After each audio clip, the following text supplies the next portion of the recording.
ফুলপুকুরিয়া এটা সম্পূর্ণ একটা উন্মুক্ত পার্ক। মূলত এই পুরো পার্কটা একটা পুকুর কেন্দ্র করে, এটা সেই পুকুর। এই পুকুরকে মাঝখানে রেখে চতুর্পাশে হচ্ছে এই গাছগুছালি দিয়ে গড়ে তুলছে। তবে মজার বিষয় হচ্ছে চতুর্পাশে হেরকিন নাকি খুঁজলাম, তেমন ফুলের গাছ পেলাম না। আসসালামু আলাইকুম, আমি এর সৈকত আপনাদের ওয়েলকাম জানাচ্ছি আমার আরো একটা নতুন ভিডিও। আজকে আমি যাবো ও ভিডিওর মাধ্যমে আপনাদের নিয়ে যাবো হামাগারে গাইবান্ধা জেলার গোবিন্দগঞ্জ উপজেলায় অবস্থিত ফুলপুকুরিয়া পার্কে। তো হাঁটো ভিডিও শুরু করা যাক।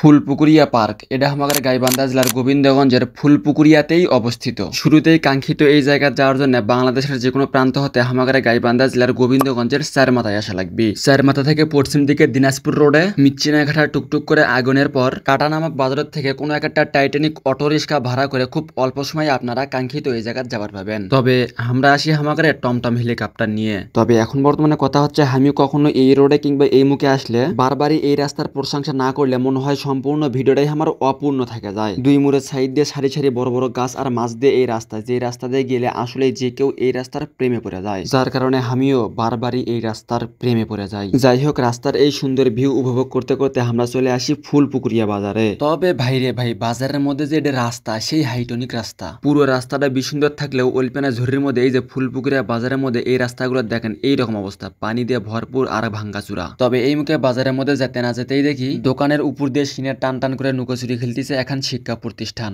যাই হোক, এই মুখে মেন বাজার থেকে 1 মিনিটের রাস্তা উলপিয়ানা সামান দিকে যাওয়ার পরে চলে আসে আমাদের সেই কাঙ্ক্ষিত জায়গা ফুলপুকুরিয়া পার্ক। আর আসে যেহেতু ছাড়ছি, দাঁড়ান আগে মোট টমটম হেলিকপ্টারটা ল্যান্ড করে আমি আগে নামি। আর এই মুখে নামার সাথে সাথেই আইয়াম তো অবাক, মেন গেটের টিকিটম্যান সহ অন্যান্য মানুষেরা না থাকলেও এই যে দেখেন কার দেখা পাই। কিরে তুই এটা কি করিস?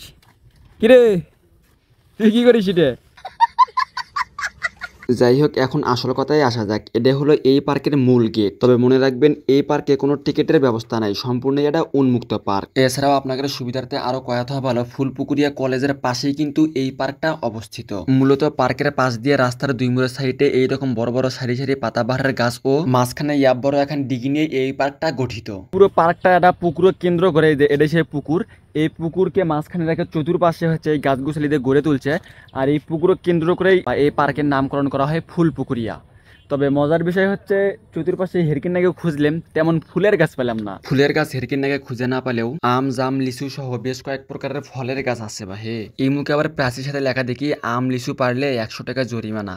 ভাবা যায়। তাই আগে ভাগে কয়া থা ভালো, সেজনের সময় কেউ আসলে অবশ্যই সতর্কতা অবলম্বন করবেন। এই মুখে পার্কের চতুর্মুড়ের সাইড দিয়েই ইটের পাইলিং করা এক পুরো রাস্তা পুরো পার্ক জুড়ে বিস্তৃত। পার্কের মধ্যে ওলপেনা পরে পরেই আপনজন ও প্রিয় মানুষ নিয়ে সুন্দর করে বসে থাকার জন্য বেশ কয়েকটা এইরকম বসার স্থান আছে। তবে এখন বর্তমানে কথা হলো, এর মাঝখানে যেহেতু বড় এখন পুষ্কুনি আছে, মানে এই যে ডিগি আছে, এর জন্য এই ডিগির মাঝখানে যদি কোনো বোর্ডিং সিস্টেম থাকলো হয়নি, তাহলে মনে হয় বেশ ভালোই হলো হয়নি। এর জন্য এই জায়গাতে এসে বোর্ডিং সিস্টেমটা বেশ ভালোই মিস করছি আমি। মূলত এই জায়গা যদি আপনারা কোনো কিছু দেখবার জন্য আসেন, ধরেন কোনো পশু পাখি, তো পশু পাখি দেখার জন্য শুধু উন্মুক্ত পাখিগুলো আছে, ওগুলোই দেখতে পাবেন। আর পশুর মধ্যে এসে শুধু মাঝে মাঝে গরু দেখতে পাবেন। তাছাড়া যে বিভিন্ন পার্কে যে এরকমটা থাকে, ওই রকমটা এই জায়গায় কোনো কিছু নাই, মানে নাই বললেই চলে। তবে এই জায়গা পাওয়ার মতো শুধু পাইতে পারেন আপনারা মনোরম শান্তি একটা পরিবেশ, একবারে শীতল ঠান্ডা একটা জায়গা।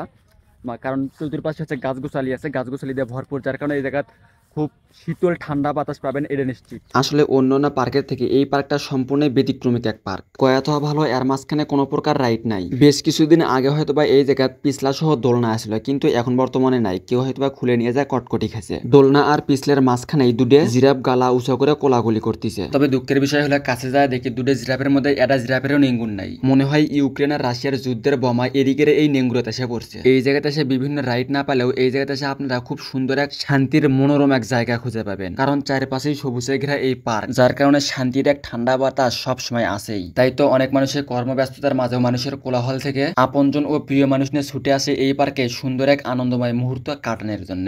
তবে এখন বর্তমানে কথা হলো, এই ভিডিওটা দেখার পর আপনার কোন প্রিয় মানুষ কিংবা বন্ধুর কথা মনে হলো, তাই কেন কমেন্ট বক্সে মেনশন দিয়ে দূর মেরেন বা হে। যেই বন্ধুক মেনশন দিবেন সেই বন্ধু যেন আগে পাশে কোনো কিছু না ভাবে নেংটি আলোক করে হালুবালু করে আপনাকে এই পার্ক থেকে ঘুরে নিয়ে যাবার পায়। তাই আর দেরি না করে এখনই মেনশন দেন। ঘোরাঘুরি করতে করতে যাক ভাল লাগলো যে আমার ভিডিওর এক ভক্তর সাথে দেখা হয়ে গেছে। মোর ভিডিও কেমন লাগে? আলহামদুলিল্লাহ, অনেক সুন্দর আপনার ভিডিও। এটাই আসলে মূলত আজকের ভিডিও কেমন লাগছে সেটা অবশ্যই কমেন্ট করে জানিয়ে দিবেন। আর এই জায়গায় কার সাথে আসতে যাচ্ছেন তাকে না টুক করে কমেন্ট বক্সে মেনশন দিয়ে দূর মারেন।